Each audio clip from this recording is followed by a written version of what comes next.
Masya Allah, Rusia makin banyak dukungan. Kali ini datang dari Korea Utara. Kim Jong-un diketahui akan bantu Rusia dan perintahkan bersiap untuk mobilisasi ribuan pasukan dari Korea Utara. Akankah Korea Utara juga akan menyumbangkan nuklirnya?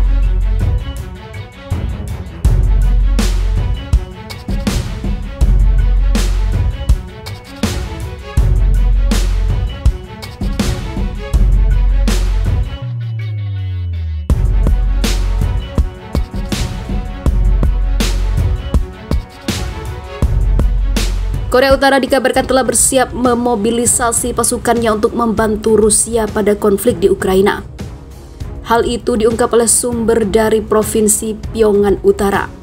Sumber tersebut mengungkapkan bahwa otoritas Korea Utara harus menunggu hingga 2 hari untuk memberitahu seluruh negara mengenai serangan Rusia ke Ukraina.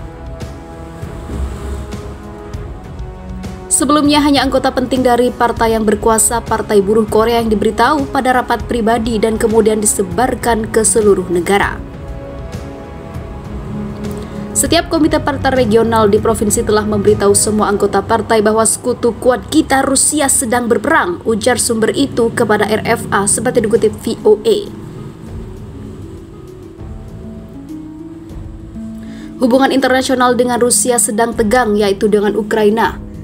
Terjadi perang sehingga komite partai regional menuntut agar semua orang siap memobilisasi pasukan ke Rusia. Seperti diketahui, Uni Soviet membantu berdirinya Korea Utara pada tahun 1948 setelah menduduki bagian utara dari semenanjung Korea menyusul kekalahan Jepang di Perang Dunia II. Uni Soviet saat ini menempatkan Kim Il-sung, kakek dari pemimpin Korea Utara saat ini, Kim Jong-un, sebagai kepala negara. Rusia sendiri pada tahun 2000 di bawah Vladimir Putin kembali mempererat hubungan dengan Pyongyang yang sempat terputus setelah kejatuhan Uni Soviet.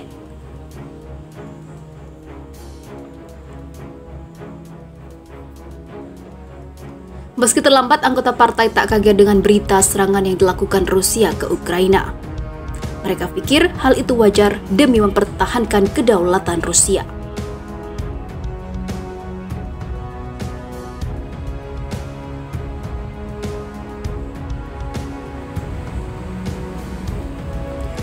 Sumber mengatakan, informasi bahwa Korea Utara diyakini berusaha ikut perang untuk membantu Rusia. Mereka, otoritas Korea Utara, tak hanya mengatakan Rusia sedang perang, namun mereka juga mempersiapkan diri untuk membantu Rusia.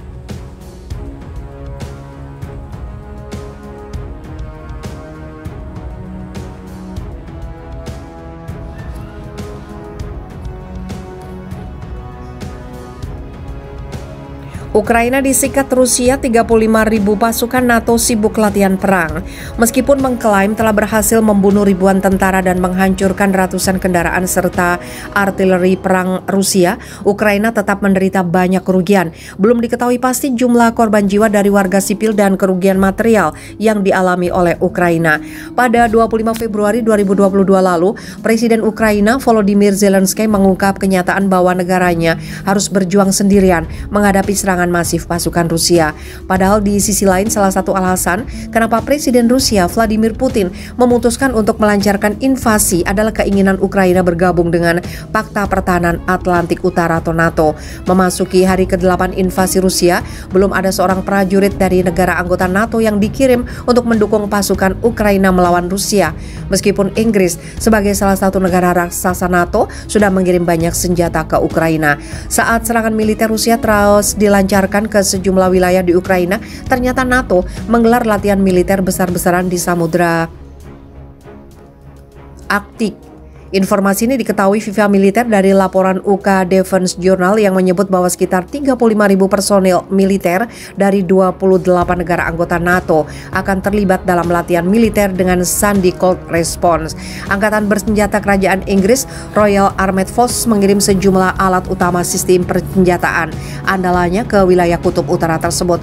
Di sektor laut, militer Inggris mengerahkan kapal induk HMS Prince of Wales, kapal frigate HMS Richmond, kapal perusak HMS Defender, kapal transport amfibi HMS Albion, dan kapal selam serang bertenaga nuklir yang tidak disebutkan namanya. Kemudian, militer Inggris juga menurunkan helikopter multiperan Augusta Westland AW159 Wildcat dan jet tempur siluman Lockheed Martin F-35 Lightning II. Kapal induk HMS Prince of Wales akan dikerahkan untuk latihan itu dengan frigate HMS Richmond, perusak tipe 45 HMS Defender, kapal tanker dari armada bantu kerajaan, dan kapal selam serang bertenaga nuklir akan mengawalnya, ujar Brigadir Jenderal Rick Cantrill, Komandan Komando Inggris dalam latihan Cold Response NATO. Dalam pernyataan lain, Cantrill mengirim pesan kepada Rusia bahwa aliansi negara NATO selalu siap untuk menghadapi situasi apapun, termasuk skenario terburuk. NATO sebagai aliansi harus siap untuk apapun, siap di semua medan. Cold Response adalah kesempatan luar biasa bagi sekutu dan mitra utama NATO bersiap untuk segala kemungkinan serta bekerja sama, kata Cantrill.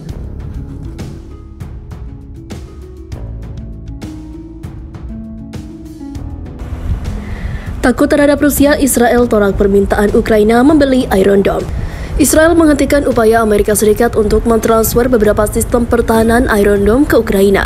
Israel khawatir hal ini akan merusak hubungannya dengan Rusia. Penolakan yang terjadi pada pertengahan Februari lalu dan musim semi tahun lalu itu dilaporkan The Times of Israel pada Senin. Menurut laporan itu, kemampuan Israel atau sistem pertahanan Iron Dome terutama selama Perang Gaza 2021 menarik minat para pejabat Ukraina. Perwakilan negara itu mulai melobi Washington tahun lalu untuk membujuk anggota parlemen Amerika memulai transfer sistem pertahanan roket dan mortir kepada Ukraina. Pemerintah Ukraina secara resmi meminta pemerintah Biden untuk mentransfer rudal Patriot dan Iron Dome ke Ukraina pada musim semi lalu.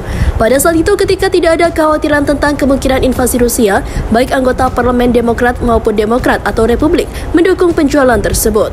Namun, karena Iron Dome merupakan proyek bersama Israel Amerika, penjualan ke pihak ketiga tidak dapat dilakukan tanpa persetujuan kedua negara pengembang. Menurut laporan itu, para pejabat Israel menjelaskan kepada pemerintah Amerika dalam pembicaraan informal bahwa mereka tidak akan menyetujui transfer baterai Iron Dome ke Kiev.